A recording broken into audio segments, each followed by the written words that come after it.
Hi MMM community! Ako nga pala si Paul from Dasmariñas, Cavite and also an active member of MMM Global Philippines. Noong August 21, 2015, nag-provide help ako amounting 5,000 pesos.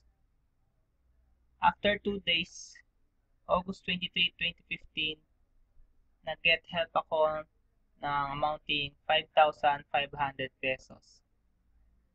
Papasalamat ako sa mga participants na tumulong sa akin na maka-provide na worth 5,500 pesos.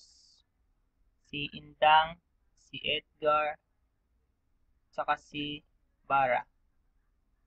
Salamat sa mga participants na to.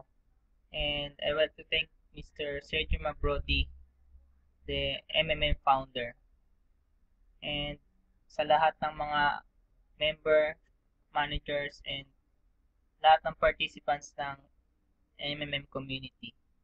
Together, we can change the world.